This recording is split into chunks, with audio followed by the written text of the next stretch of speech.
Ya, selamat. Baik.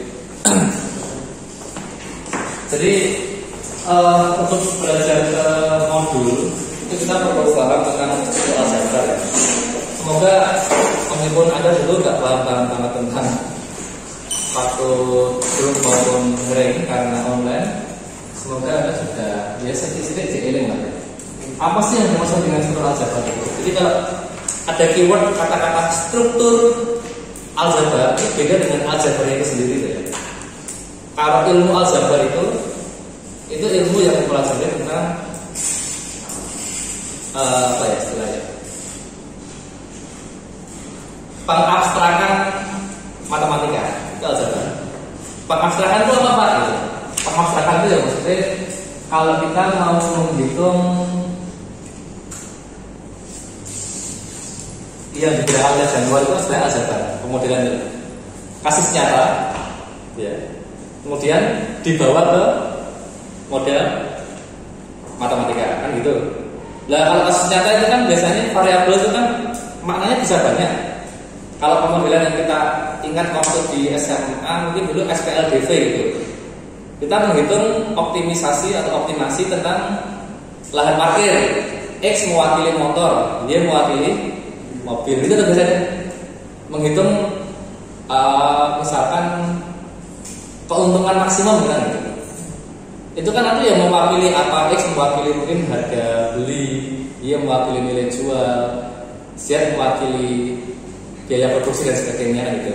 Nah, saat sesuatu yang di dunia nyata kemudian kita notasikan ke X, Y, Z, itu proses aljabar sebenarnya, pengabstrakan sebenarnya. Paham ya? Abstraksi. Nah, jadi sederhananya gitu sih, meskipun kalau mau didiskusikan akan lebih banyak lagi, tapi sederhananya seperti itu. Itu aljabarnya sendiri. Tapi yang dinamakan struktur aljabar itu apa? Itu beda lagi nanti. Bukan aljabar. Kalau struktur aljabar itu berkaitan dengan tiga hal yang kita tahu. Jadi dia adalah sistem matematika, gitu ya. Sistem di dalam matematika. Yang namanya sistem itu berarti ada beberapa komponen yang saling terkait kan gitu kan? Paham ya? Kata-kata sistem sendiri itu ada beberapa hal yang saling terkait. Nah, di dalam sistem matematika itu apa yang isinya struktur aljabar itu? Yang pertama isinya adalah himpunan. Kemudian, jadi ini yang terdiri dari gitu ya, dari himpunan.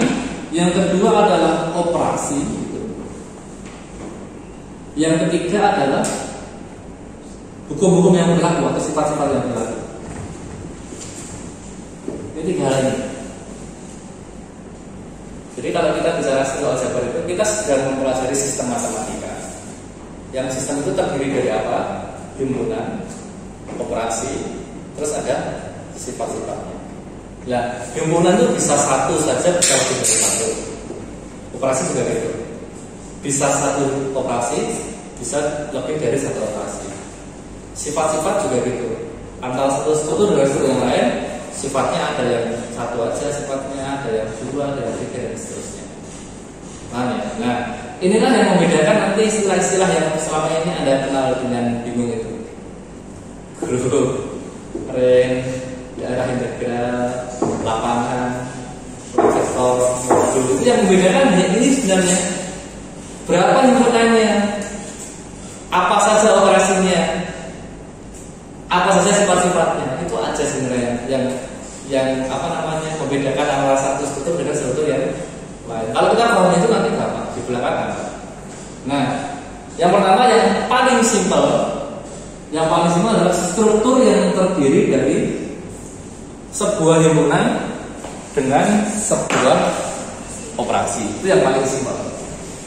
Jadi struktur aljabar yang terdiri dari satu buah himpunan dengan di himpunan itu kemudian kita masukkan suatu operasi, sebuah operasi. Katakanlah bintang. Pak, kok bintang sih Pak? Ini sudah abstraksi, namanya aljabar. Kalau kita menggunakan plus atau kita menggunakan kali, yaitu hanya berlaku untuk dirinya sendiri. Tapi kalau saya menggunakan bintang ini mewakili seluruh kemungkinan operasi yang mungkin. Paham maksudnya ya? Misalnya kalau saya menggunakan misalkan mahasiswa, kata mahasiswa itu berarti mewakili kalian semua bersatu. Tapi kalau saya mengatakan Bimaji itu aja, berarti tertentu dia toh. Jadi kalau saya ngomong yang hadir di kelas saya ini Bimaji itu aja, misalkan. Berarti kan ya Bimaji mewakili dia sendiri kan. Jadi kalau saya mengatakan yang hadir di kelas saya beberapa mahasiswa berarti kan ya kalian semua itu mahasiswa. Paham ya? Nah itu aljabar. Jadi mengabstraksi, menotasikan supaya apa? Supaya dia lebih mencakup banyak kemungkinan. Nah itu aljabar. Jadi ini ya nanti bisa bisa penjumlahan, bisa perkalian dan sebagainya. Jadi satu buah himpunan, di dalam himpunan itu kita masukkan sebuah operasi. Ini struktur yang paling sederhana. Nah ini akan menjadi beberapa nama struktur aljabar. Tergantung apa?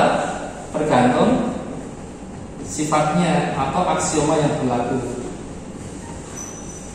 Karena ketika kita memasukkan suatu operasi ke dalam suatu himpunan, maka akan muncul sifat-sifat dari operasi itu. Sebagai contoh ya, katakanlah himpunannya bulan-bulan, dikasih operasi penjumlahan, maka akan muncul nih. Jadi yang pertama misalkan ada sifat yang ini operasinya operasi bulan dulu lah. Ini himpunan, ini himpunan. Biasanya dikasih begini, maknanya apa? Tidak kosong. Karena kalau himpunan kosong kita tidak bisa bicara apa-apa. Terus ini biasanya disebut sebagai operasi biner. Nah, biner itu maksudnya ya dia sudah tertutup dan sudah well defined. Ini perlu dijelasin. Apa ya? Saya agak mengulang tentang hal yang paling dasar nggak apa karena ketika saya harapannya kalau Anda sudah paham yang mendasar nanti yang lanjut lebih gampang. Apa itu operasi biner? Jadi operasi bintang.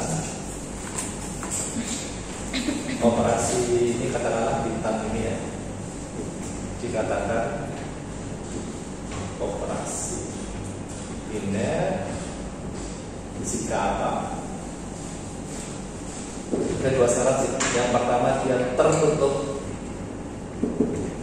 Tertutup itu artinya seandainya ini operasi biner pada himpunan dari tertutup, dikatakan tertutup jika untuk setiap H1, H2 jika dioperasikan H1 dioperasikan dengan H2 itu hasilnya selalu berada di dalam itu maksudnya tertutup ya.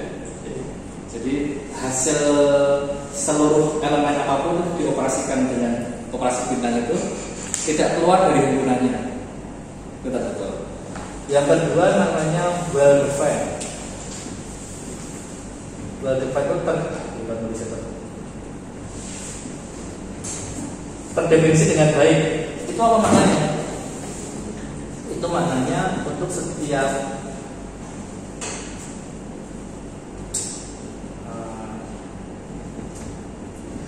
kita ambil 4 elemen H sama K maka itulah S1 S2 gitu. Kalau kita mengoperasikan kalau H1 itu sama dengan S1 dan H2 itu sama dengan S2, kalau kita mengoperasikan H1 dengan H2, hasilnya harus selalu sama. Kalau kita mengoperasikan S1 dengan S2. Jadi, awal mulanya podo dioperasikan, hasilnya untuk podo. Nah, Pak, emangnya ada yang beda Pak? Ada. Kalau double define ada. Berarti itu nanti operasi yang membingungkan. Tidak berhasil dengan baik, paham ya? Artinya asalnya podo, tapi ketika ditambahkan atau dikalikan akan memberikan hasil yang berbeda. Nah, berarti ada meskipun jarang tapi ada. Nah makanya suatu operasi dikatakan operasi benar jika memenuhi syarat begini. Makanya nanti dalam teori grup atau teori ring untuk mendefinisikan grup atau ring ada perbedaan sedikit di sini. Saya menjelaskan ini juga di video itu kalau Anda mengikuti. Ada yang pertama itu sifat operasinya tertutup itu disebutkan. Jadi syarat apakah dia grup apakah dia ring itu, syarat pertama operasinya harus tertutup. Disebutkan secara eksplisit. Ketika apa? Ketika di sini belum diketahui operasi biner, gitu ya. Maka di sini, kalau misalnya di sini hanya diketahui sebuah himpunan dengan sebuah operasi saja, maka untuk menjadi grup operasi itu harus tertutup. Tapi kalau di awal saya sebutkan sebuah himpunan dengan operasi biner, maka nggak perlu lagi disebutkan tertutup, karena sudah ikut ke biner, karena sudah ya. Paham ya? Nah, Pak Sis biasanya nggak pakai ini, kayaknya Sis yang ingat. Ya, kelas dengan Pak Sis biasanya nggak pakai itu, karena di sini sudah biner ya. Nah, tuh. Tapi itu tergantung literatur apa referensi yang digunakan. Tapi yang penting ada apa? Kalau hanya tertutup Pak, kalau nggak disebutkan lagi tentang double defect tadi seperti saya sampaikan. Meskipun ini tersendiri, tapi ini jarang terjadi sih. Jarang terjadi dia tidak double defect. Mengangkut tangan terus tangan itu. Ya. Ada yang mau tisu? Mau menghibahkan tisu? Tak.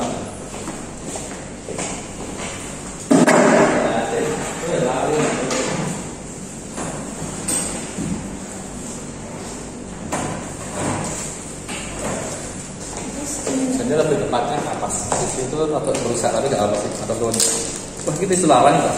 Apa? Tisu larang gitu. Hah? Tahu apa ya? Mahal tadi? Enggak. Iya. 4.000 dapat 6. Oh. Kalau saya biasanya tisunya yang kotak langsung isi 50 lembar lebih murah ya Mas. Dia rata larang. Tahu apa ya? Enggak apa-apa Pak.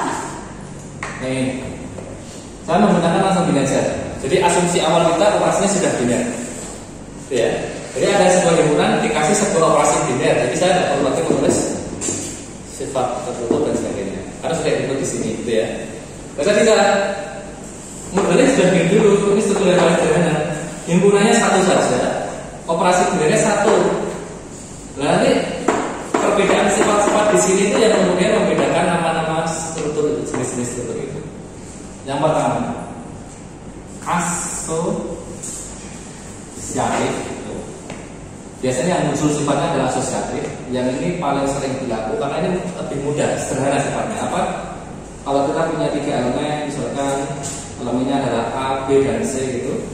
Untuk setiap ABC itu A bintang B bintang C akan sama dengan tulis sekalian. Belakangnya sini sekalian ya, biasa. Jelas. Jadi untuk kalau ini katakanlah himpunannya himpunan H ya misalnya. Untuk setiap A, B, C elemen H berlaku A bintang B bintang H harus sama dengan A bintang B bintang P. C. Ini ditulis pertama biasanya karena asosiatif hampir berlaku pada seluruh operasi apapun, maupun jumlahan, mau perkalian, mau operasi modulo dan sebagainya. Asosiatif itu biasanya sering tetap berlaku. Dan dengan himpunan apapun asosiatif ini pasti berlaku. Hampir pasti sering terjadi. Makanya ini paling awal, gitu ya. Yang kedua apa? Setelah asosiatif itu biasanya akan dicek apakah dengan operasi tertentu himpunan itu punya elemen netral atau tidak. Ya, dulu kan kalau ada belajar grup kan ada istilah elemen netral atau elemen identitas. Ya lah. Jadi eksistensi elemen identitas. Ini gimana? Jadi harus terdapat suatu elemen E di dalam H. Demikian hingga untuk setiap elemen A yang lain apapun di dalam H itu E bintang A harus sama dengan A atau biasa harus sama dengan A itu sendiri. Ini akan sama dengan A bintang T. Sehingga ininya bisa disebut sebagai identitas atau netral. Identitas kenapa? Karena dioperasikan dengan yang lain tidak merubah hasil elemen lain, maka netral dia atau identity gitu ya. Nah, terus yang berikutnya, ketika sifat eksistensi elemen identitas itu ada, maka yang dipertanyakan berikutnya adalah efek lanjutannya ketika ada suatu identitas, apakah ada inverse atau tidak itu. Kenapa inverse? Karena kalau nggak ada identitas nggak bisa kita cari inverse. Harus urut itu, punya identitas dulu, baru bisa diselidiki ada inverse atau tidak. Kalau sudah nggak punya identitas nggak perlu nyari inverse, pasti nggak punya. Inverse untuk apa? Karena yang jelas namanya definisi inverse itu terkait dengan identitas gitu ya. Jadi kalau setelah ini di sini kan dia eksistensi inverse elemen. Ini maknanya apa? Apakah untuk setiap A di dalam H itu memiliki pasangan yang sering disebut sebagai A pangkat dari 1 kan inverse itu di dalam H juga, sehingga kalau A dioperasikan dengan pasangannya itu hasilnya kembali ke identitas. Jadi inverse itu apa Pak? Inverse itu yang menetralkan dia, yang mengembalikan dia kepada identitasnya kan gitu. Kalau penjualan biasanya inverse negatifnya 2, inverse-nya berapa? -2. Karena yang menetralkan 2 menjadi 0 itu adalah -2. Karena identitas dalam penjualan 0. Kalau identitas dalam perkalian berapa? 1. Jadi kalau kita punya 3, inverse dalam perkaliannya berapa?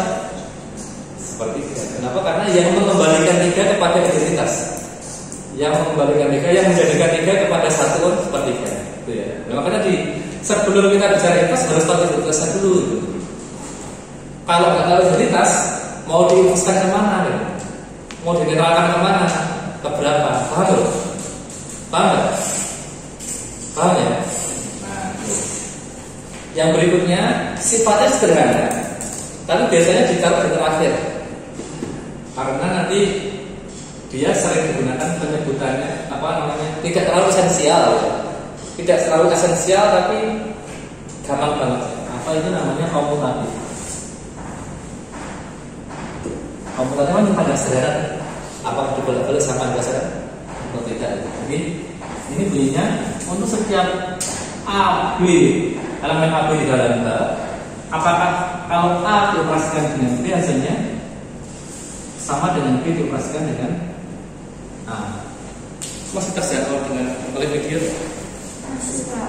Kan sulit banget ya. Oke. Nah, ini sifat-sifat yang digunakan baik itu di ruang vektor saat ada di ruang semester 2 ya, udah seperti ini ya, atau di grup, atau di ring, atau nanti di modul, kita belajar ini aja sebenarnya. Yang berubah-ubah ya sesuai apanya ini. Ketika nanti operasinya berubah atau hubungannya berubah, itu akan mempengaruhi jenis sifat yang berlaku di sana. Ya. Contohnya gimana? Bisa jelaskan lagi. Ini sudah tadi maksudnya? Dah belum? Pak, kurang dikit. Masih mau ngemas dulu ya? Tak boleh coba. Pak, mau dipoto lain kok? Tapi beri.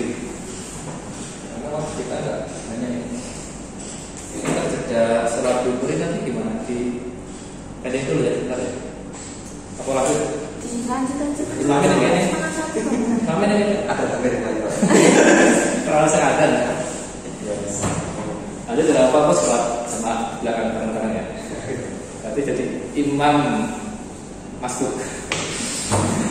Biasanya saya masuki makmumnya ya, imam masuk. Maksudnya mau ngimami jamaah yang masuk. Sudah ya? Sadar. Oke, sebentar aja. Ngomong kan? Iya enggak? Iya enggak? Dulu ngomong ya? Jangan menunggu kebingungan ya. Belum tahu.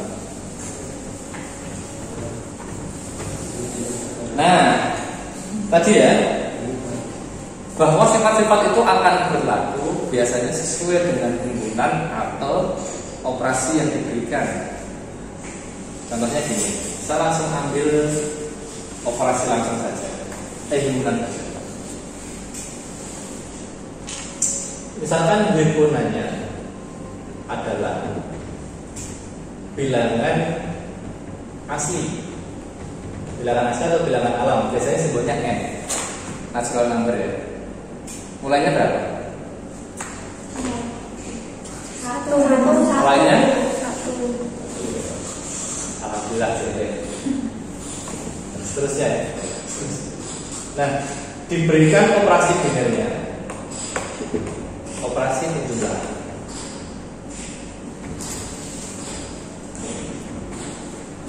Jadi sebuah contoh kasus ya, langsung kasusnya. Jadi himpunannya kita ambil bilangan asli, kemudian operasinya kita ambil penjumlahan. Berarti satu buah himpunan, satu buah operasi. Nah, dengan kasus khusus yang ini sudah kasuistik. Nanti sifat ini kita bisa lihat mana sih sifat yang berlaku untuk kasus ini. Kira-kira yang mana? Paling atas saudara berlaku ya? Berlaku.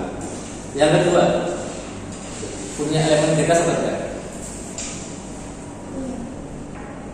Elemen bebas terhadap jumlah berapa? Elemen netralnya bisa? Netral terhadap identitas itu nol ya? Maksudnya apa tahu tadi ya?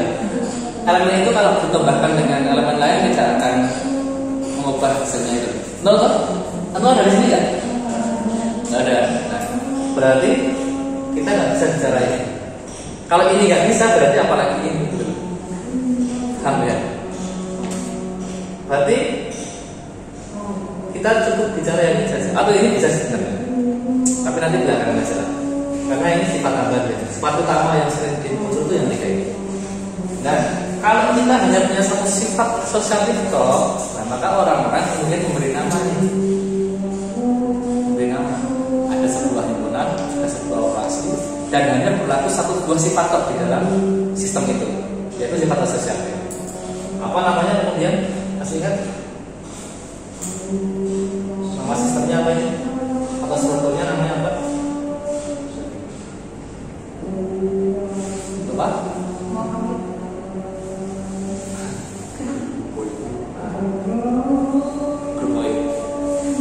Grup poin itu adalah sebuah himpunan dengan sebuah operasi yang hanya berlaku sifat asosiatif saja. Namanya ini termasuk sekaligus saya ingin memberikan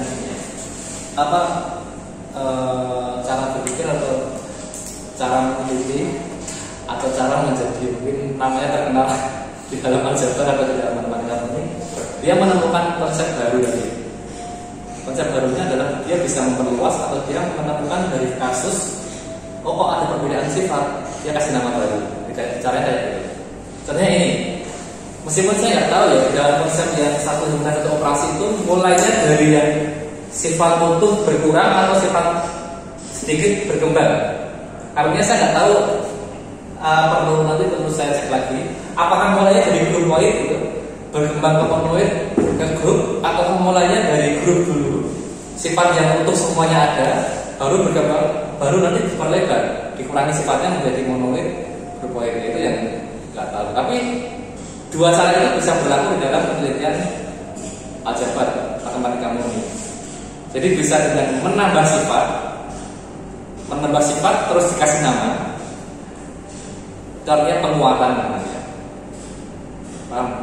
Kenapa penguatan? Karena kalau sifatnya bertambah itu makin spesifik, makin sedikit yang bisa masuk ke dalam area itu. Kira-kira bisa dibayangkan ya? Misalkan ini, kalau saya bicara hanya mahasiswa itu saya cek, semua bisa masuk tuh. Tapi kalau semakin saya menambah sifat, semakin sedikit yang masuk ke dalam area itu. Saya kasih mahasiswa cowok gitu kan. Setidaknya 3 yang tereliminasi kan, tinggal 5. Terus mahasiswa cowok yang asli Solo, Jadi tadi mahasiswa kok tambah sifat cowok tambah sifat asli Solo. Berkurang lagi tuh yang masuk kriteria itu. Terus asli Solo tambah meneh. IPK-nya di bawah 1. Siraun. Nah, ada dalam waktu yang kan IPK-nya apa? Ya tuh. Jadi itu. Jadi semakin kita tambah sifat, itu semakin sedikit tadi ya. Objek yang bisa masuk ke area itu. Nah, dengan menambah sifat kita bisa memberi nama baru dalam sistem itu. Atau sebaliknya, dengan mengurangi sifat berarti kita bisa memperluas, memberikan kelonggaran. Supaya apa? Supaya lebih banyak yang bisa masuk ke area itu. Gitu. Paham ya? Nah, sama juga dengan memperluas sifat, mengurangi sifat atau memperluas area tadi, kita juga bisa memberi nama baru terhadap sistem itu. Gitu. Dan di sini kalau yang terkenal kadang-kadang sistemnya dikasih nama dengan dirinya. Kan ada tuh, ini salah ambil yang atau kalau dia metode, berarti nanti metodenya menjadi metode apa yang dulu ada bandingnya itu Gauss, Jordan, pakai namanya orang. Atau nanti ya dalam struktur aljabar ada Jacobson gitu. Jadi nama kemudian dia tambahkan ketika dia berhasil menemukan sifat sesuatu dalam permasalahan-permasalahan aljabar, dia kasih nama. Nah, biar mungkin namanya biar unik gitu, atau biar penelitiannya nggak diganggu orang lain, dia kasih nama dia sendiri gitu ya. Biasanya berawal dari teorema sih itu. Nanti besok kasih teorema Abdan, misalkan, ya, atau AFD, sebagainya. Itu teman-teman. Nah, kemudian berkembangnya tadi bisa sengaja bisa tidak sengaja. Penelitian itu berkembang bisa sengaja tadi. Sengaja menambah sifat, baru mencari objek-objek yang bisa dimasukkan ke area itu, atau dia menemukan objek dulu, terus setelah dia lihat tuh objek ini nggak bisa masuk ke area itu, berarti harus bikinkan area sendiri. Apa maksud saya? Contohnya ini. Kemudian diganti sekarang. Kasus pertama. Kasus kedua, kemudiannya diganti nih. Bilangan cacat, meskipun bilangan cacat itu jarang digunakan di dunia internasional. Nggak bisa kita kasih C juga nggak bisa. C itu untuk komplit biasanya. Tapi bilangan cacat itu biasanya mulainya dari 0 ya. Ya nggak? 0, 1, 2, 3 dan seterusnya. Operasinya tetap, hanya apa sebenarnya kan? Himpunannya saya yang berganti. Kalau kita ganti himpunannya, operasinya tetap. Ada perubahan sifat ya? Ada nggak? Ada. Sifat yang berlaku di sini bertambah. Yang awalnya hanya asosiatif, untuk kasus kedua dia terdapat identitas karena 0 muncul sekarang. Paham ya? Nah, suatu himpunan dengan satu operasi yang berlaku sifat asosiatif dan punya elemen identitas saja, belum masuk ke invers ya. Kemudian dia strukturnya disebut sebagai monoid. Monoid sekarang nggak sih film itu? Nggak film ini apa? Oh ini yang akhirnya mau dia ini ada ya. Oke, saya kira itu adalah betul, makanya ulang itu nih dan pakai kacamata. Ada dulu, ya orang pada ya kebetulan ini. Itu ya. Jadi tadi ternyata kali ini mungkin bisa secara tidak sengaja, artinya dia mengganti himpunan, mencari himpunan lain dengan operasi yang sama. Oh, ternyata sifat yang berlaku dengan himpunan sebelumnya berbeda. Kalau sebelumnya hanya asosiatif, sekarang muncul sifat baru yaitu sifat terdapat elemen identitas. Nah, maka dikasih nama baru untuk strukturnya yaitu monoid. Nah itu bisa terjadi karena perubahan himpunan atau karena perubahan operasi. Kalau perubahan operasi berarti himpunannya tetap bilangan asli, bilangan asli n. Terus operasinya adalah operasi perkalian atau pergandaan. Operasi perkalian dot ya, pergandaan.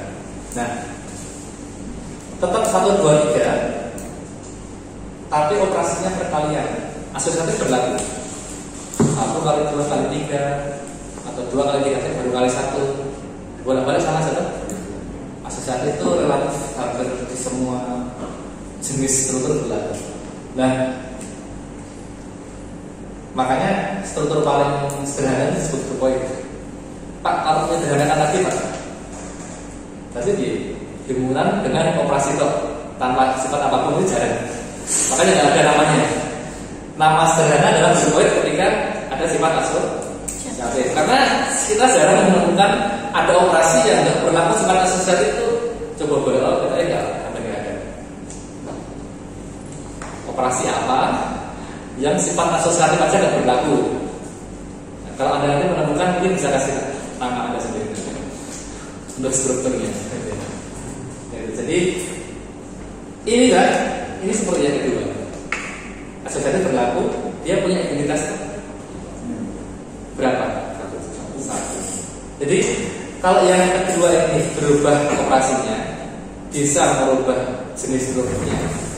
Yang ketiga, yang kedua berubah himpunannya. Yang ketiga, himpunannya tetap, tapi operasinya yang diganti. Ternyata strukturnya sudah bisa berganti. Yang awalnya grupoid dia menjadi monoid. Paham? Paham belum? Nah itu. Jadi prosesnya kayak gitu ya, proses apa namanya? Bahkan sampai nanti di aljabar yang advance itu kayak gitu. Di dunia teori ring itu nanti cuma kayak gini aja. Apa yang dikurangi sifatnya atau operasi himpunannya yang diubah memunculkan suatu apa namanya istilah baru ya gitu terus.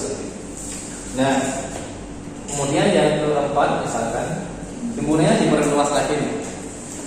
Artinya himpunannya dikasih yang lebih menarik lagi. Misalkan himpunannya adalah bilangan bulat. Bilangan bulat itu biasanya Z. Saya pernah diskusi sama mahasiswa, katanya ini dari bahasa Perancis. Artinya apa saya nggak tahu. Yang berarti bulat aja. Ini isinya berapa? Plus minus ya? Iya nggak? Ya. Yang 2, yang 1, 0, 1, 2 dan seterusnya. Himpunannya bilangan bulat, operasinya penjumlahan. Jadi operasinya tetap seperti yang pertama dan yang kedua. Operasinya penjumlahan, bilangannya diperbanyak lagi. Yang awalnya ini mulai dari 1, mulai dari 2, ini minusnya dimasukkan sekalian. Jadi yang ini ternyata mengalami penambahan sifat lagi kan? Iya. Yang awalnya asosiatif tetap berlaku pasti. Identitas ada 0. Terus setiap elemennya punya inverse? Punya kan ya. Nah, ternyata lebih menarik lagi nih strukturnya. Kenapa? Karena sifat yang berlaku lebih banyak. Dia asosiatif, dia punya elemen identitas, dan setiap elemennya punya inverse. Kita punya elemen berapapun selalu punya inverse. Kecuali 0 ya biasanya. 0 ya sendiri sih. 0 ya sendiri. Nah, ini berarti berlaku ketiganya ini 1, 2, 3. Maka inilah yang kemudian disebut sebagai apa mas? Mbak? Ini adalah grup. Paham ya? Nah, ini tambahan aja sih. Karena kalau nanti kita berganti himpunan, berganti operasi, ternyata kok ada yang komutatif itu berlaku. Ini berlaku tuh ini? Bolak-balik sama kan? Tapi ternyata pada himpunan tertentu yang lain nggak berlaku komutatif. Contohnya matrik misalkan, matrik dengan operasi perkalian. Komutatif ya? Matriks dengan operasi perkalian. Komutatif apa enggak?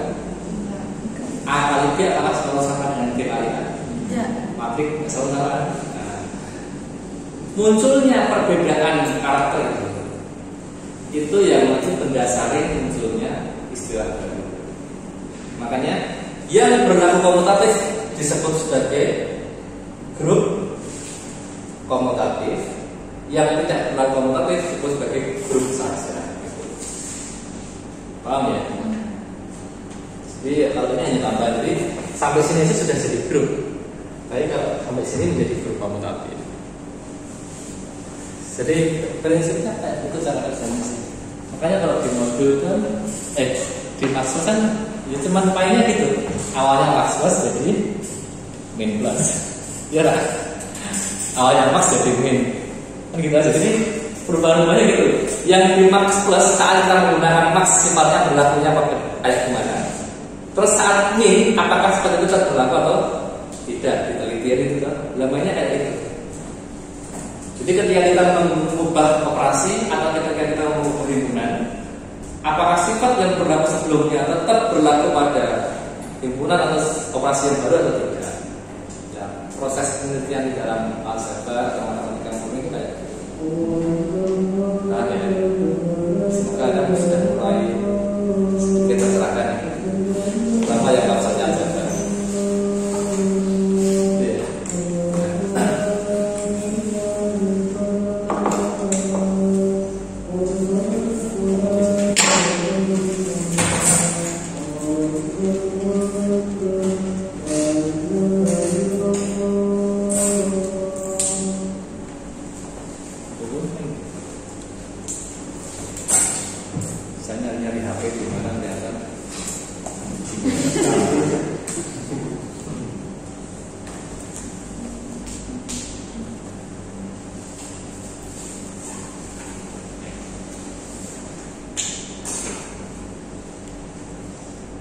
Perlu bicara? Perlu. Sudah. Nek pas kuliah online poinnya dapat. Katanya dapat. Banyak ada. Perlu catat Pak. Memperhatikannya sudah habis ini. Tinggal YouTubean ya, itu ya. Tidur malah betul, nggak pacaran tuh. Ini grup komutatif. Nah tadi ya, ini adalah jenis-jenisnya satu himpunan dengan satu buah operasi. Nah, ternyata dalam kasus yang terjadi di dalam modelan matematika atau perhitungan aljabar itu, kenyataannya kita tidak bisa bekerja hanya dengan sebuah operasi. Artinya kalau kalian bekerja masa bidang pemodelan atau misalkan untuk menyelesaikan matematika digunakan untuk menyelesaikan kasus-kasus di dunia nyata itu, kalau kita membatasi satu buah operasi yang bekerja pada suatu himpunan, itu kan terlalu sempit cara kerja kita. Misalnya di pemodelan, mau SPLDV, mau SPLTV, mau pemodelannya yang tingkat lanjut, mau set operasi, apakah kerjanya itu hanya pos-posan atau pimpinan saja atau palingan saja, atau apakah hanya seperti ini saja, sama dengan apa gitu?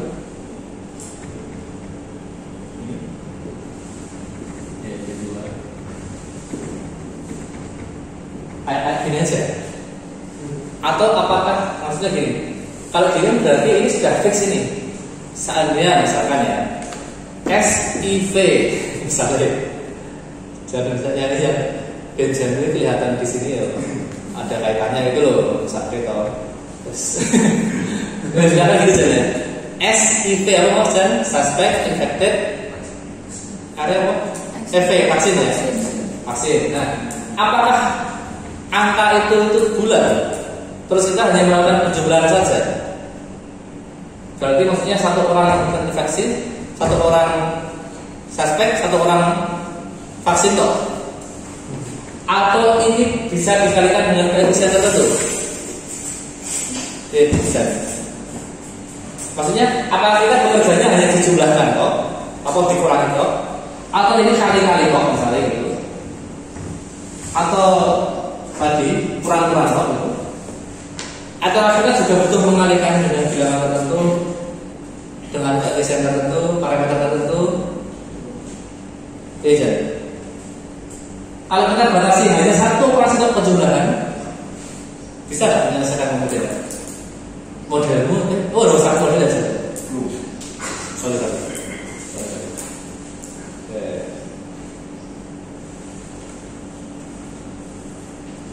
Anda sudah berpikir matematika belum? Modelan matematika. Oh sedang ya? Sedang ini belum nyampe. Atau kamu punya ya? Punya referensi kasih beberapa. Sudah dapat? Sudah. Contoh modelnya gimana? Wujud model akhirnya yang dengan notasi itu gimana?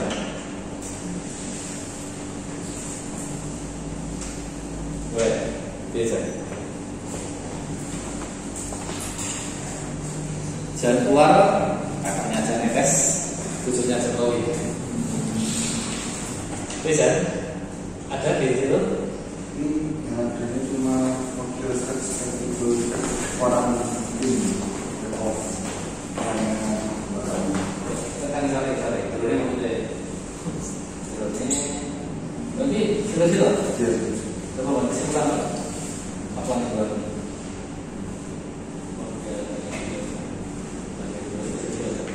nah itu sudah K1 itu boleh pasarnya apa K2 sama K2 ini K2 ini apa saja? K2 sama punya F dalam kurung TN ditambah H2 SN ditambah H2 K1 kali ya kan ini ya. Ini ya makanya fungsi dengan variabelnya dua ini kan nah itu ya variabel ini loadnya kita tahu di sini apakah ada penjumlahan enggak tahu nah ada perkalian dengan koefisien H2 itu setengah kali 2 kan ya ini juga gitu ada perkalian dengan koefisien setengah dan ada perkalian antar variabel H dengan K dikalikan maksud saya jadi kita nggak bisa berarti bekerja di pemodelan kompleks memasalahkan menyelesaikan masalah-masalah dunia nyata dengan sebuah operasi itu jangan masalah kompleks masalah sederhana aja nggak bisa Pak sulit dengan sebuah operasi nah tadi itu bahkan di SKLDV itu kan di sini kan kalau Anda punya SKLDV kan kadang-kadang di sini ada bilangnya ya Mas ya oke ini kan gini kan ini bunyinya bukan ini tapi bunyinya A1X tambah B2Y tambah B1Y C1Z ini jadi A2X B2Y C2Z kan gitu kan iya kan jadi ini kan ada perkalian antara koefisien dengan variabel ada penjumlahan antara variabel dan sebagainya ya kenapa karena tadi isinya variabel itu bisa berubah nilainya bisa dikalikan dengan bilangan-bilangan tertentu parameter tertentu paham ya namanya tadi kalau kita hanya bekerja dengan sebuah operasi saja maka yang bisa kita kerjakan dalam matematika atau menyelesaikan masalah itu ya masalah yang sangat-sangat sederhana masalahnya dikomplekkan sedikit aja nggak bisa nah oleh karena itu maka muncullah konsep bagaimana kita menambahkan operasi pada himpunan itu. Jadi contohnya di sini.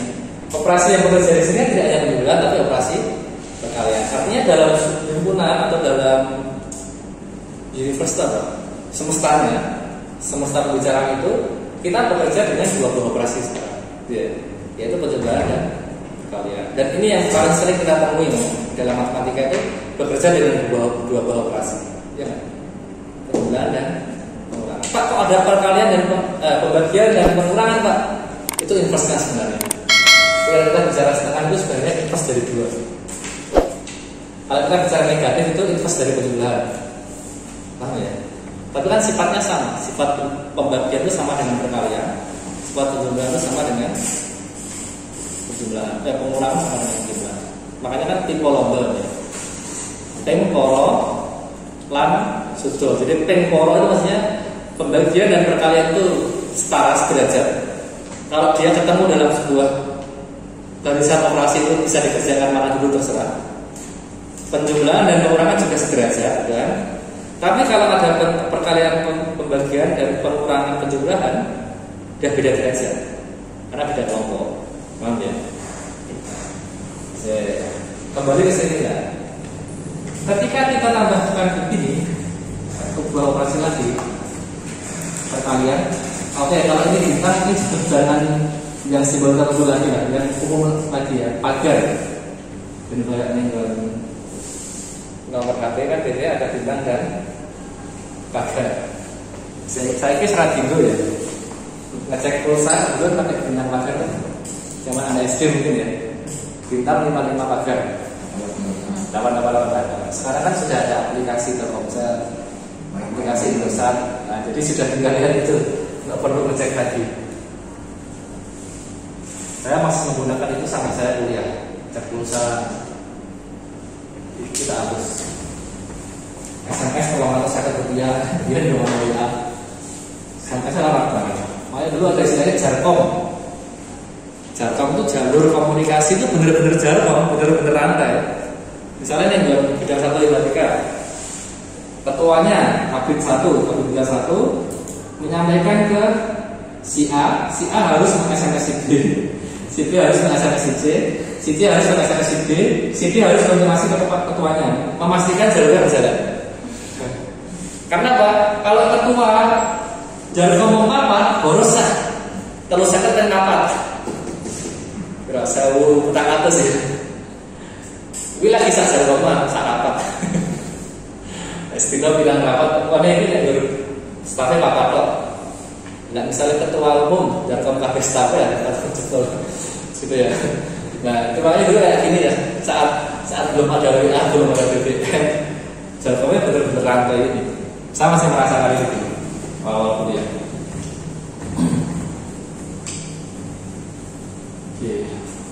Apa sih ikut kau mau bintang pagar nih?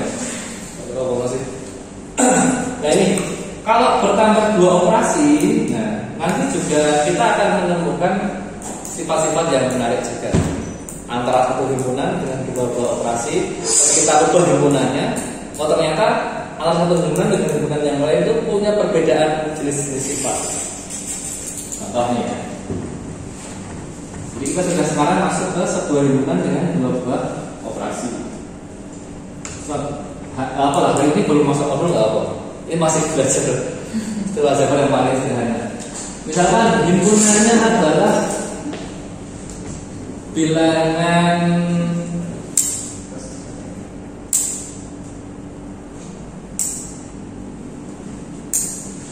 bulat. Nah, bulat.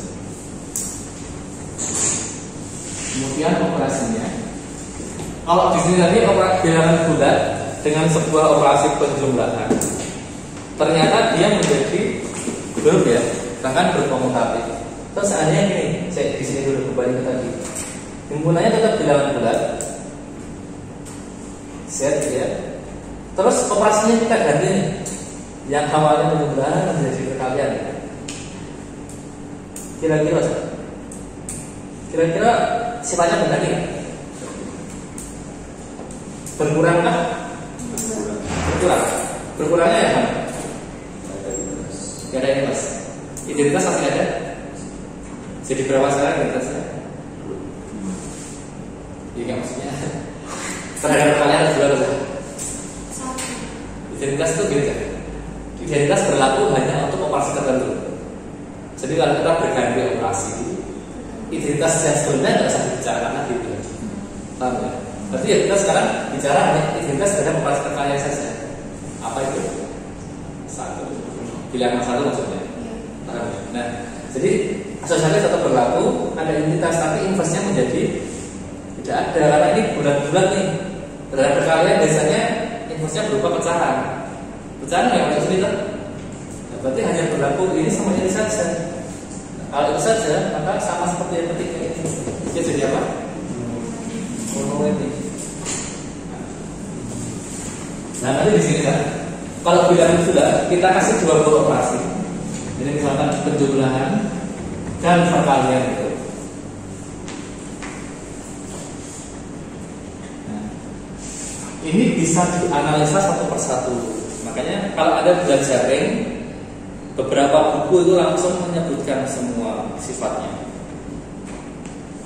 Beberapa buku yang lain dianalisa satu persatu. Terhadap penjumlahan dulu, baru terhadap perkalian. Nah, di sini kita bisa nanti menggunakan apa yang sudah kita dapatkan sebelumnya sebenarnya. Jadi Z dengan plus tadi jadi apa?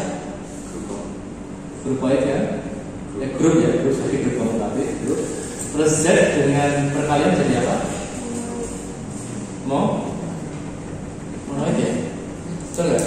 Nah, maka kalau ini digabung Z plus kali jadi dirintis sekarang penggunaannya Z itu, terus operasinya keduanya dijadikan satu. Nah ini menjadi strukturnya. Kalau dua operasi itu pilihannya adalah apakah dia ring, apakah dia daerah integral, apakah dia lapangan. Kalau satu operasi pilihannya tiga ini, apakah dia grupoid, apakah dia monoid, apakah dia grup atau grup komutatif. Tapi kalau ring, ya meskipun ada nanti ring dengan identitas dengan komutatif, terus daerah integral, lapangan. Ya. Jadi sekarang pilihannya itu. Karena ini grup dan ini monoid, maka ini menjadi ring tapi nggak ring biasa. Oleh sebab monoidnya itu, oleh sebab terhadap perkalian dia punya identitas, maka disebut dengan ring dengan elemen identitas. Seandainya tidak punya identitas, artinya seandainya ini grup ini, salah. Semi grupnya yang jadi. Sorry, ini semi grup. Berapa kok? Atau ngomong Jawa? Ini semi grup ya? Enggak? Orang yang sengaja itu mati balik. Betul nggak semi grup? Ya, grup monoid itu yang saya sampaikan dari bahasa sorry.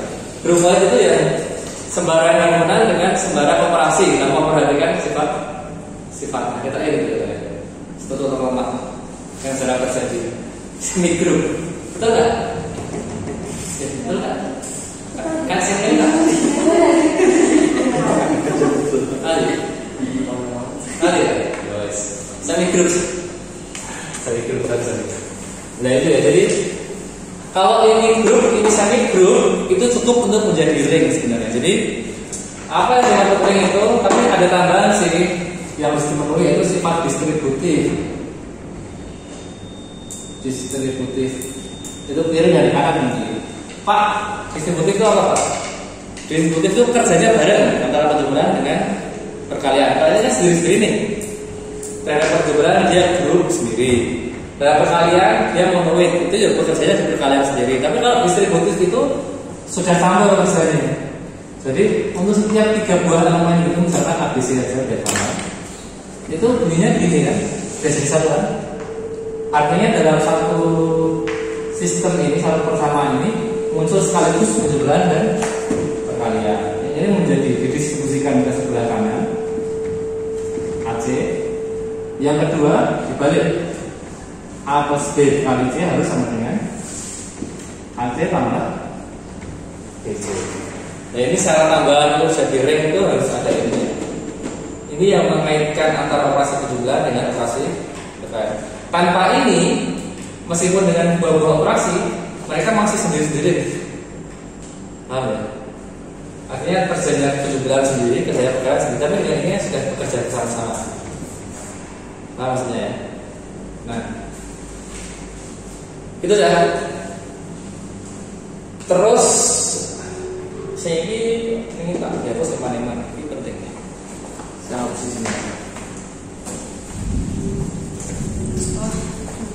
Mulai duduk sampai dan banyak dan duit tak mas.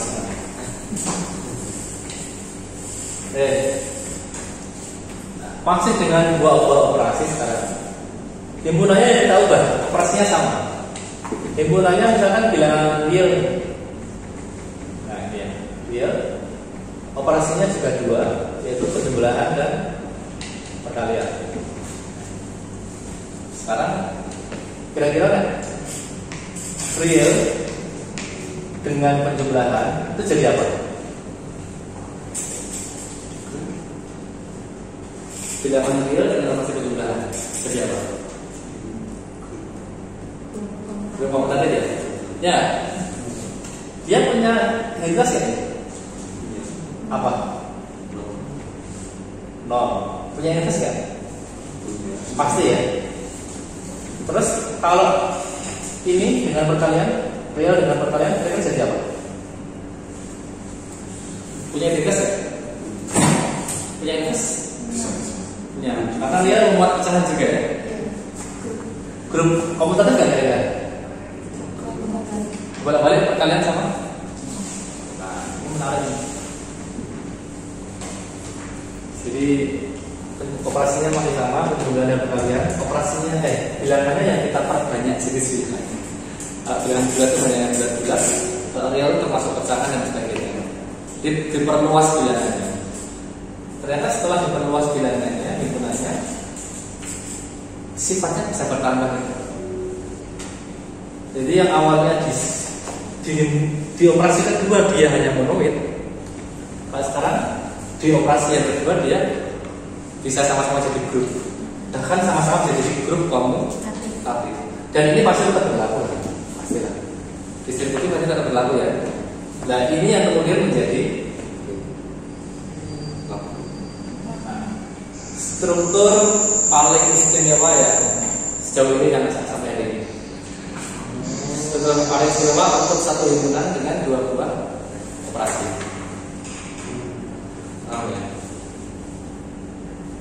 Dan contoh yang paling istimewa juga yang sering digunakan untuk lapangan adalah bilangan real. Makanya kalau Anda dulu bekerja di kalkulus, ada teorema bunyinya apa itu biasanya menggunakan bilangan real. Lapangannya bilangan real. Atau konstantanya adalah konstanta bilangan real gitu. Karena apa? Karena real itu yang paling punya sifat paling lengkap. Ada di ruang vektor juga gitu. Kan ruang vektor atas lapangan biasanya. Lapangannya yang digunakan ya paling mudah di bilangan real itu. Nah, karena dia tadi itu bilangan real itu terhadap penjumlahan berkomutatif dan kalian dia juga berkomutatif sehingga dia menjadi lapangan atau field.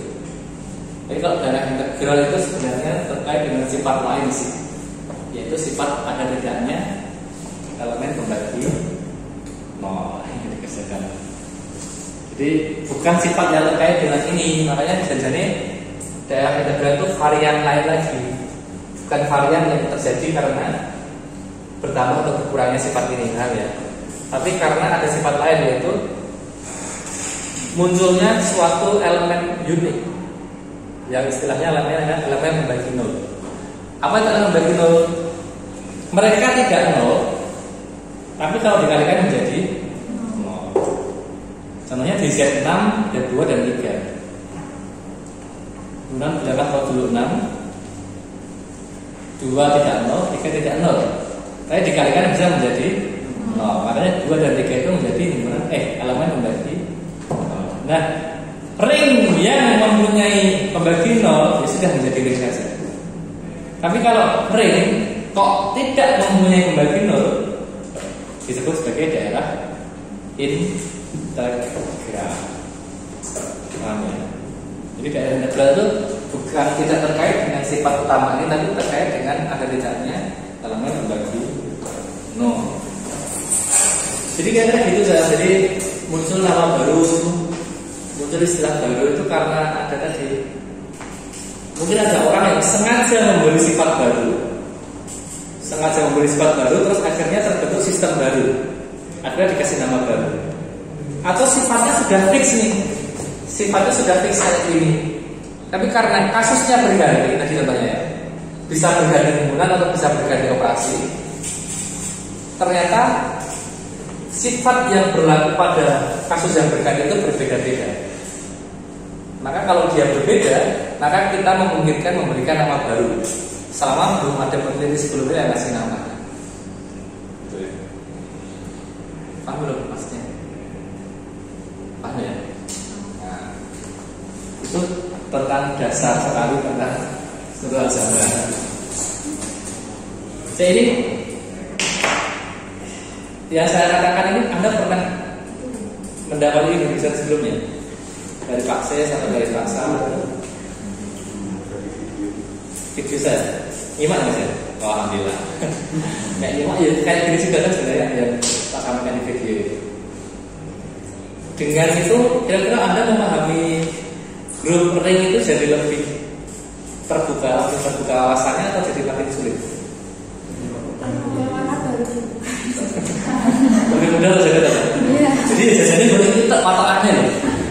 Berarti kita terus tambah kurang sifatnya ganti jeneng aja, ganti jeneng aja. Cuma gitu kan jadi mainnya. Terus namanya ada bingung ya. Iya. Grup ini. Karena dengan ini nanti kita belajar ruang vektor, belajar modul jadi mudah. Belajar max plus, belajar kapsel dan graf aljabar juga insya Allah lebih mudah kalau Anda paham dasar ini. Ada pertanyaan dulu nggak di sini? Ada? Belum Pak. Saya lihat. Mas. Oke. Pak, yang tadi yang masalah non-zero divisor tadi mempengaruhi lapangan. Terkait dengan lapangan. Tapi tidak pengaruh. Terkaitnya gini. Kalau kita punya lapangan, pasti kita nggak bisa punya pembagi nol.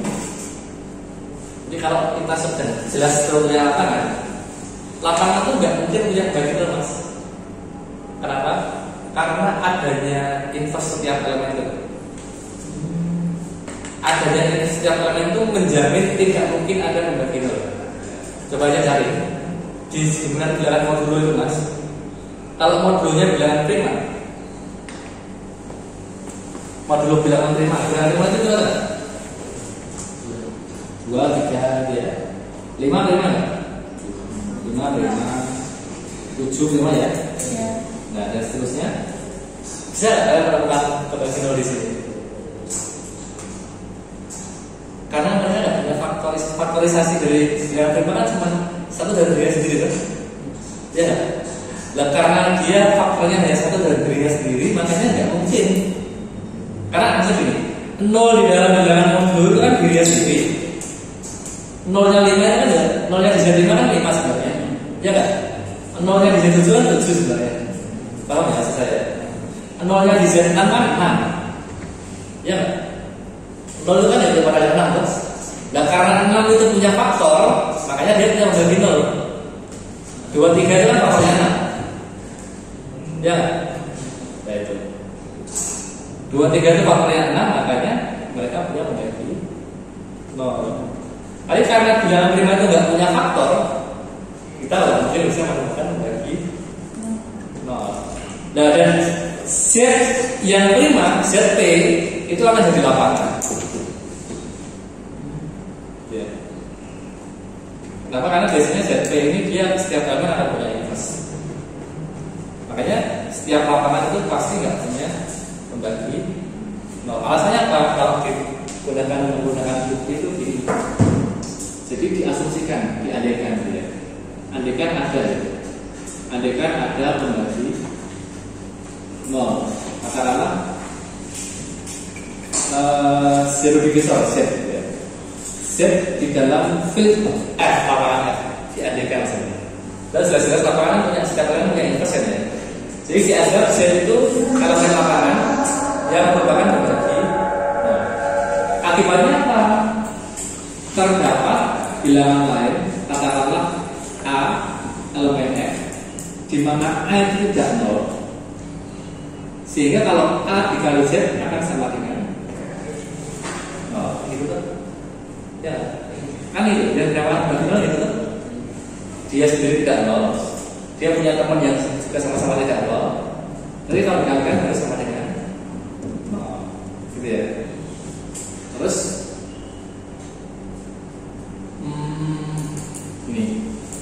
ini tadi sudah jelas ya, tidak nol ya. Karena kalau nol itu nggak perlu kita sebut sebagai pembagi nol. Nol sudah jelas nol. Nol dikali berapa kan jelas nol kan ya. Jadi ya yang jadi pembagi nol ya yang tidak nol. Nah ini karena adanya inverse tadi, mas, itu yang menyebabkan adanya kontradiksi. Ini kalau Z itu elemen F, Z pasti punya inverse ya. F itu field lapangan, punya inverse. A juga punya inverse ya. Oke, jadi kita kalikan dia dengan inverse salah satunya, katakanlah inverse-nya A. A dijamin punya inverse ya. Jadi kalau kedua ruas kita kalikan inverse-nya, jadi apa ini? A inverse kali A kali Z sama dengan A inverse kali nol. Yang ini jadi apa? Elemen dikalikan inverse sendiri jadi satu identitas kan? Katakanlah ini perkalian yang jadi satu berarti ya? Atau E lah ya. E kali Z sama dengan semua elemen dikali nol. Identitas kali Z. Padahal yang namanya bagi nol apa? Tidak boleh nol kan? Tapi ini ternyata menjadi dalam kontradiksi. Paham? Atau kita kalikan dengan inverse Z saja, sama saja. Harusnya temannya membagi nol yang bukan nol. Tapi nanti akan ketemu di bawah bertanya nol. Kalau kita kalikan inverse Z, paham ya? Artinya kontradiksi juga.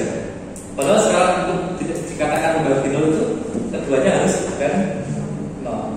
Tapi ternyata oleh sebab lapangan yang menjamin adanya inverse yang elemen itu kita bisa mengakali kayak gini tadi. Yang ini kita kalikan inverse-nya cos kanan kiri ketemu ini. Nah ini kan yang kemudian jadi kontradiksi. Paham maksud saya, Mas? Ya jadi itu lapangan sebenarnya tidak terkait dengan membagi nol. Tapi karena lapangan itu yang kemudian karena adanya inverse itu menyebabkan pasti dia nggak punya membagi nol. Udah Mas. Nah makanya nanti ada istilah ini. Setiap lapangan pasti daerah integral. Karena lapangan pasti nggak punya membagi nol. Mas? Ada istilah kata-kata ini nanti.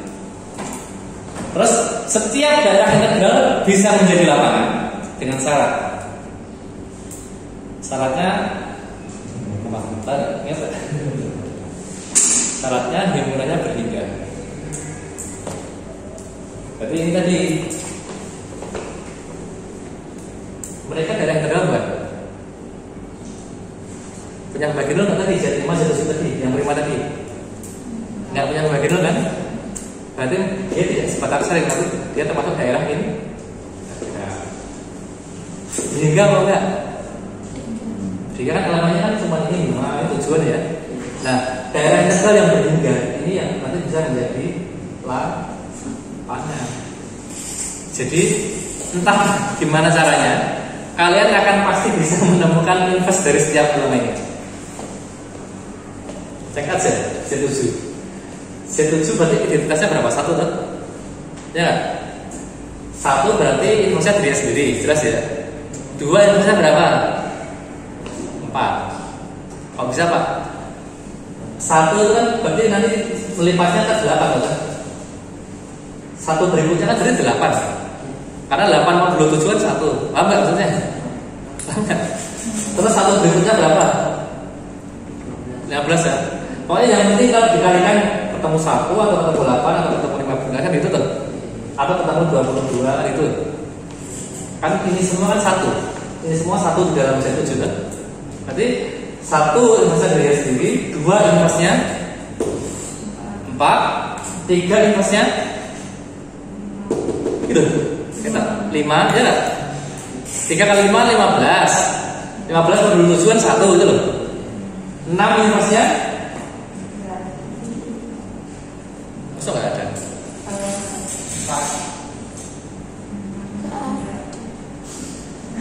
Nah, ini tambah bukunya. Tambah bukunya berapa lagi? 2 tambah bukunya. Tadi 6 inverse-nya? 6. Dirinya sendiri. Ya lah, 2. Jadi semua sudah punya tadi 1 dengan 1. 2 kali 2 kali 4, 3 kali 5, 6 kali 6. Kan punya input semua kan?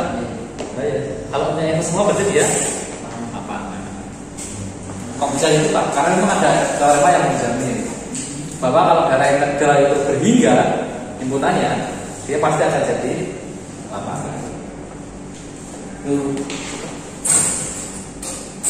Paham belum? Semoga bermanfaat. Ini yang ada di bukunya, sorry, yang introduction ke algebra itu, yang sering di-share Paksis, sering saya juga dulu. Yes, Mari. Ada yang lanjut Yes, Mari.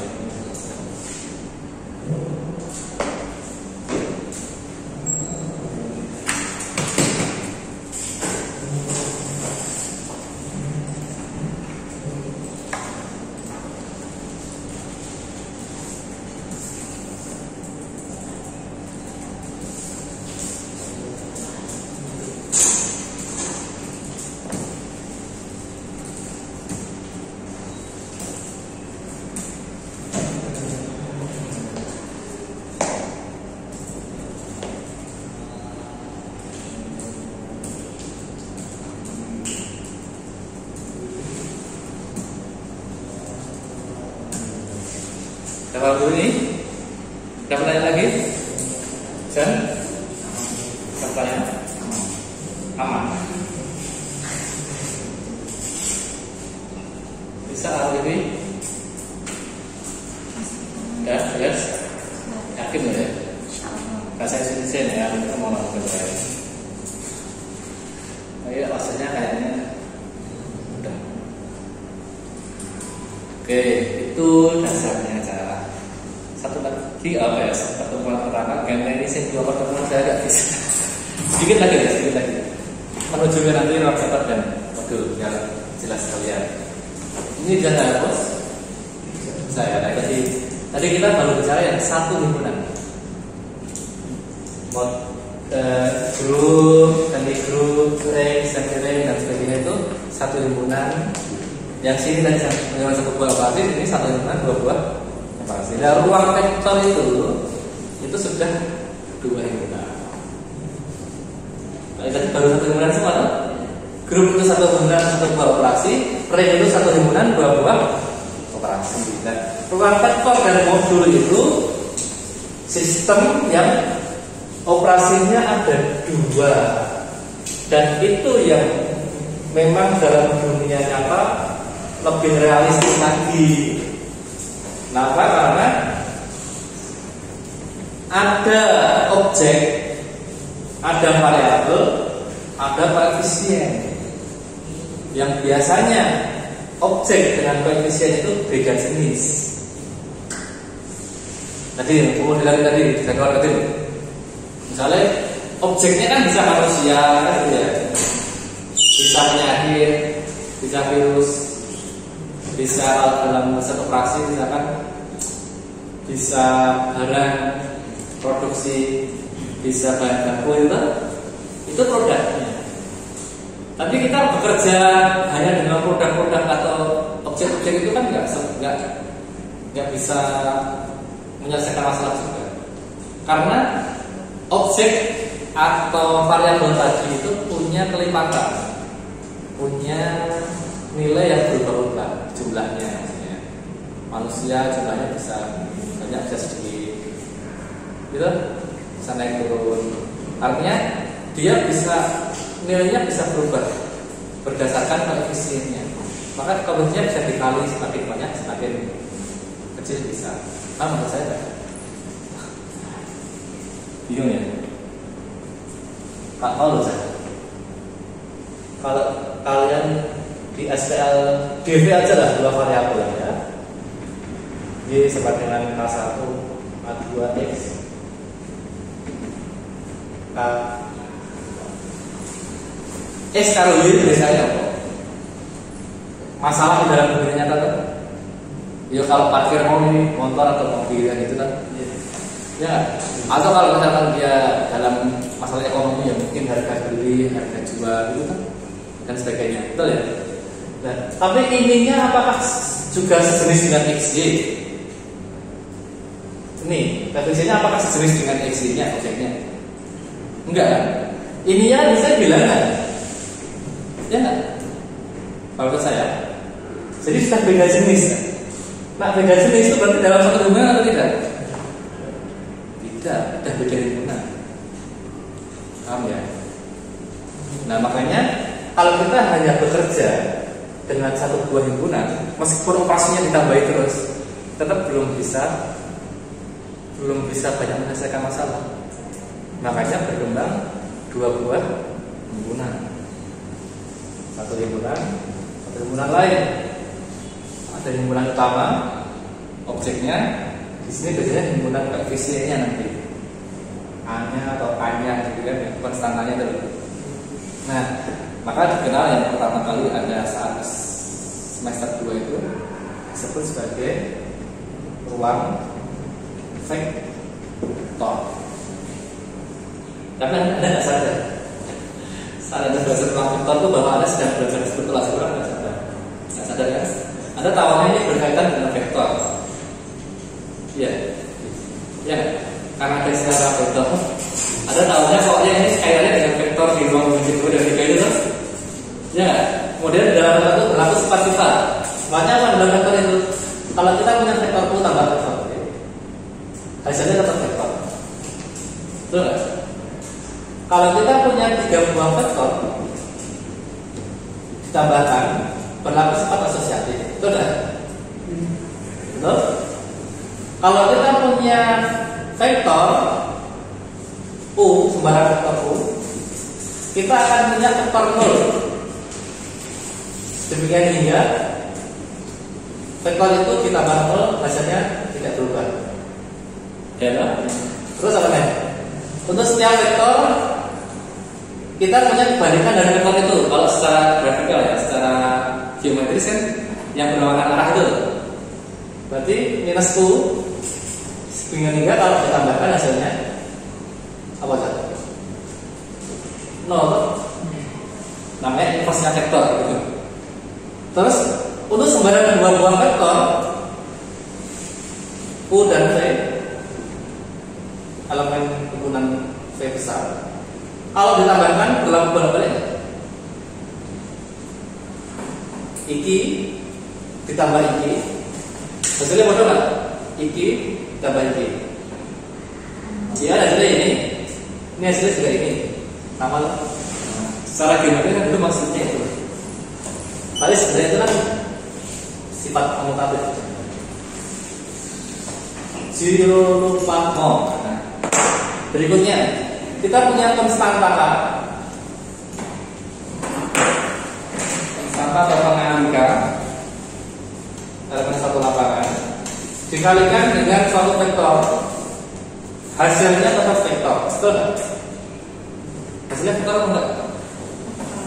Vektor ini kali 2 berarti kan panjangnya tambah gitu. Ya. Nah, terus kita punya sebuah konstanta dengan dua buah vektor berlaku distributif. Jadi konstantanya didistribusikan kepada masing-masing vektor. Betul ya? Kita punya dua buah konstanta dikalikan dengan sebuah vektor. Vektornya yang didistribusikan sekarang. Didistribusi kanan, distribusi kiri. Jadi KU tambah LU. Betul nggak? Kita punya dua buah konstanta dikalikan dengan vektor U, hasilnya sama dengan ini. Ya, asosiatif konstanta, asosiatif perkalian konstanta. Kita punya identitas konstanta 1 ya, dikalikan U sama dengan U. 0 lupa mau 6 itu lalu sama 10 lah.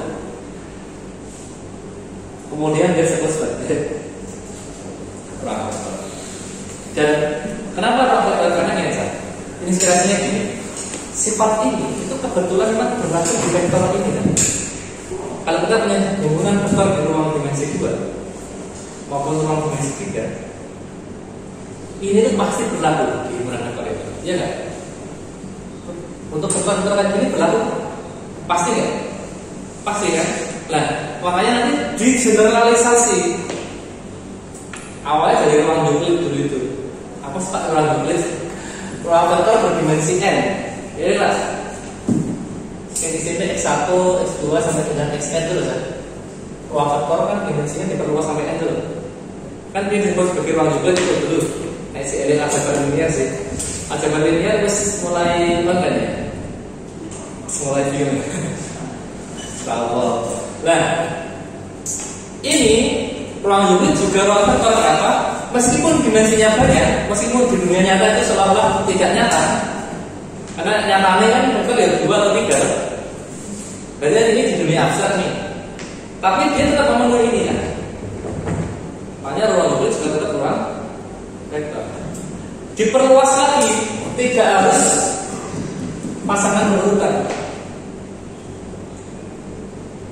Objek apapun, bisa bilangan, bisa matrik, bisa vektor itu sendiri, dan sebagainya. Selama memenuhi 10 sifat ini yang seperti vektor, maka dia sudah kita sebut sebagai ruang vektor. Filosofi ini harus sebenarnya benar ya. Mau deh. Maksudnya ruang vektor itu bukan yang kita punya. Enggak. Jadi matris juga bisa jadi vektor. Kenapa? Karena ini. Kalau Anda perhatikan, ini jadi apa enggak? Ini sifat apa lagi? Sifat grup komutatif atau sampai 5 itu. Jadi yang penting itu kita punya grup komutatif di sini. Grup komutatif di sini. Terus yang penting kita punya lapangan di sini. Field. Di grup, tapi dia bekerja sendiri kan? Berarti kan gini. Sifat 1 sampai 5 itu kerjanya hanya antara vektor dengan sebuah operasi penjumlahan. Betul nggak? Betul nggak? Jadi di sini sebenarnya cuma butuh grup komutatif saja. G dengan operasi penjumlahan atau operasi lapangan dari satu operasi. Terus yang penting di sini kita punya field lapangan. Namanya lapangan itu ya dengan 2 buah operasi. Dan biasanya bilangan real. Nah terus antar 2 kumpulan ini dihubungkan ke sana nih. Di sini K, ada K, ada L kan dari sini. Himpunan lapangan kan? Di sini vektornya U, ada V gitu kalau seandainya vektor. Lapangan dikali elemen lapangan dikali elemen vektor kan hasilnya berada di vektor. Dan jadi ini yang memenuhi sifat yang ke 6. Terus sifat ke-7, ke-8, ke-9, ke-10 ini mulai dari 6 sampai 10 ini sifat yang berkaitan dengan operasi penjumlahan di sini dan operasi perkalian skalar. Operasi perkalian skalar itu operasi yang ke-6 itu.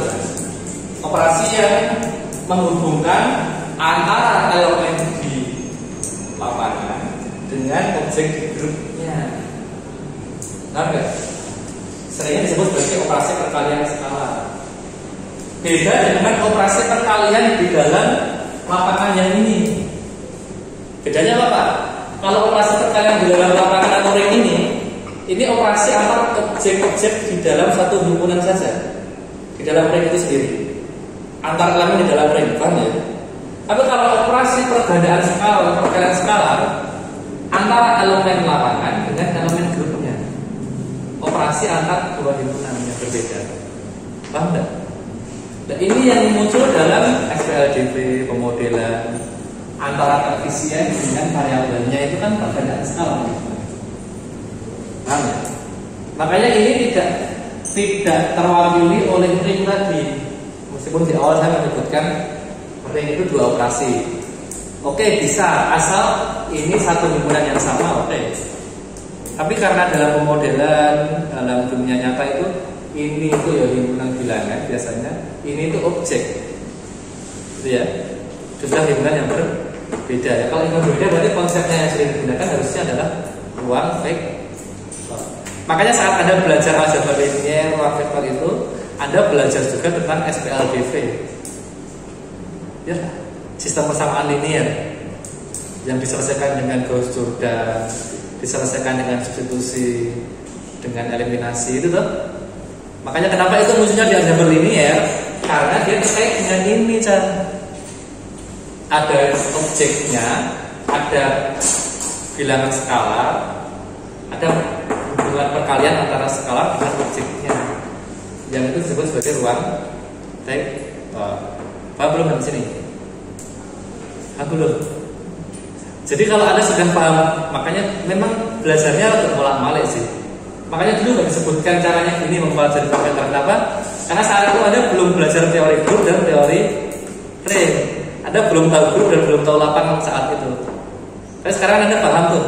Makanya mau memahami ruang vektor cukup dipahami gini aja. Yang penting kita punya grup komutatif, kita punya lapangan, dihubungkan dengan perkalian, itu aja sudah beres. Terus muncul sifat yang tinggal, pokoknya tinggalin aja. Unsur 8, 9, 10 aja. Distributif itu. Dia menjadi ruang vektor. Nah, ini masuk ke modul nih. Baru mau masuk modul nih. Terus modul apa Pak? Modul adalah perluasan dari ruang vektor seperti yang saya jelaskan tadi. Ada mungkin permasalahan di dunia nyata yang kasus-kasusnya itu tidak cukup kita selesaikan dengan konsep yang sudah ada. Konsep yang sudah ada misalkan ruang vektor. Ruang vektor itu atas lapangan. Skalanya itu elemen lapangan. Lapangan tadi berarti terhadap penjumlahan punya inverse, terhadap perkalian juga punya inverse kan? Terlalu istimewa sekali maksudnya. Kalau ini pasti harus elemen lapangan. Padahal mungkin saat orang meneliti, orang melakukan pemodelan dan sebagainya, kasus-kasus tertentu itu ini tidak harus di dalam lapangan. Jadi koefisien ini tadi ingat ya? Contoh kalau lapangan ada yang paling sering digunakan bilangan real kan? Ya nggak? Real itu berarti punya pecahan sehingga dia punya inverse, ya nggak? Tapi misalkan ini nilainya barangkali untuk kasus tertentu atau modal tertentu tidak boleh pecahan, harus bulat. Contohnya apa? Contohnya mau misalnya SPLBP motor mobil, hasilnya A dan B, boleh nggak setengah motor tambah 2,5 mobil? Boleh nggak? Atau manusia aja? Setengah manusia tambah sepertiga virus itu misalkan. Karena nama makhluk hidup atau objek itu kan harus bulat, kecuali uang misalkan bisa pecahan. Dalam jutaan rupiah berarti mungkin ya setengah juta aja bisa. Atau kecuali bahan baku kain setengah meter atau 1,5 meter bisa diketok loh. Nek manusia kalau diketok. Kalau mobil motor apa unitnya mau diketok kan enggak. Maka ini harus bulat. Nah, kalau bulat berarti koefisiennya ini harus bulat. Koefisiennya elemen lapangan nih. Kalau bulat itu kan berarti bukan elemen dalam real. Bilang apa? Jadi bukan lagi real tapi menjadi Z. Kalau bilangan bulat, apakah dia menetap lapangan? Gimana? Bilangan bulat apakah menetap lapangan? Apa jadinya? Ring kan? Ring komutatif toh? Nah, makanya di sini nih strukturnya melemah. Yang awalnya koefisien itu bisa elemen lapangan, bilangan real, punya inverse, punya pecahan. Tapi untuk tadi contoh yang kasus tertentu, dia ternyata dibatasi. Ini harus bulat. Maka ini jadi konstantanya atau koefisien di sini himpunan bilangan bulat. Maka tidak lagi menjadi lapangan, tapi menjadi apa tak? Belum. Ada kamu tadi loh. Nah, maka grup komutatif yang diberikan skala himpunan bilangan bulat atau lebih luasnya ring komutatif, itulah yang disebut sebagai modul. Jadi modul itu apa? Modul itu adalah generalisasi atau perluasan dari ruang vektor. Kalau ruang vektor itu ada grup dengan skalanya adalah lapangan. Kalau modul grup skalanya adalah ring komutatif. Menurut saya ini, bro, ya squeeze saja. Jadi apa cara dalam aljabar itu kayak gitu. Jadi sifatnya berkurang atau himpunannya berubah, terus membuat sesuatu sifat itu bertambah atau berkurang, ganti nama baru, kasih nama baru. Ya awalnya motor dikasih nama mobil. Tapi tadi perubahannya itu tidak asal-asalan, tapi tadi ada sebab yang sudah tadi. Contohnya tadi ya, saya jelaskan ya. Kasus tertentu, kalau lapangan bisa pecahkan, tapi kasus tertentu ternyata tidak bisa pecahkan gitu. Harus bulat, maka di sini ring. Kalau ring itu dia jadi modul. Nah, kalau modul nanti sifatnya tidak bisa lagi kita samakan dengan sifat ruang vektor. Maka saat kita menyelesaikan misalkan sistem persamaan linear yang dipandang dengan konsep modul, ya nanti cara inverse atau cara misalkan menentukan penyelesaian dari SPH itu tidak bisa kita gunakan cara lama kayak dulu. Tapi ada cara-cara baru lagi. Kenapa? Karena di sini nggak punya inverse, tidak ada kekalian lapangannya. Ada. Memang hubungannya apa Pak? Dulu saja. Nah, sebaliknya kan ini akan jadi matrik koefisien. Ya, ini matriks variabel, ini matrik konstanta. Atau kita sebutkan A kali matrik X sama dengan K. Boleh nggak? Boleh nggak? Nah, sederhananya begini, sederhananya. Karena koefisien tadi saat ruang vektor itu adalah lapangan, maka setiap kali ini bisa pecahkan bisa punya inverse kan? Maka saat kita menghitung superdeterminan itu kan boleh untuk inverse kan?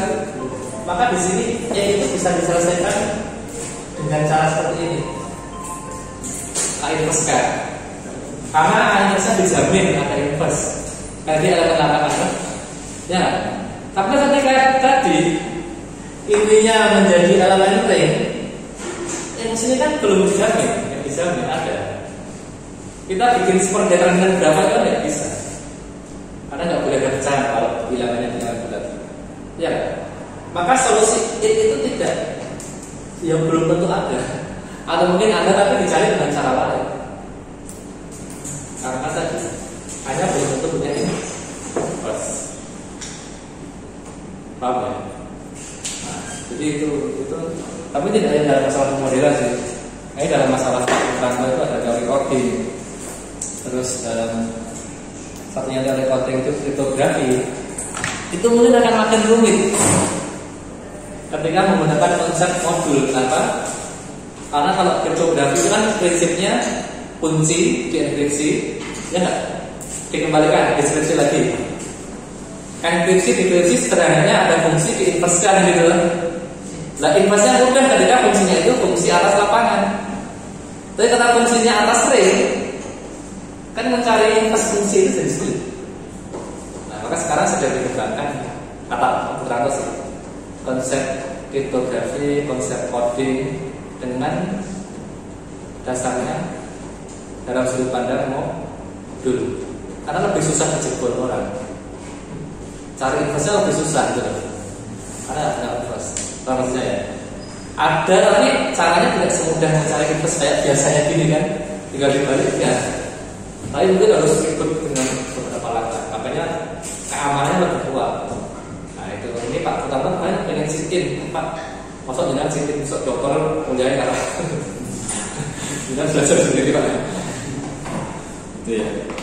Nah itu Mas Putrano sudah tertarik belajar modul sebenarnya. Karena ini sedang menjadi topik menarik di tadi dari bagian paham ya? Oke, itu sebagai pengantar dari modul. Semoga Anda punya gambaran tentang struktur aljabar, terus perkembangan teori di dalam aljabar, terus kira-kira tadi manfaatnya untuk apa itu semoga sudah ada gambaran. Jadi situ juga loh. Gak ngomong dulu.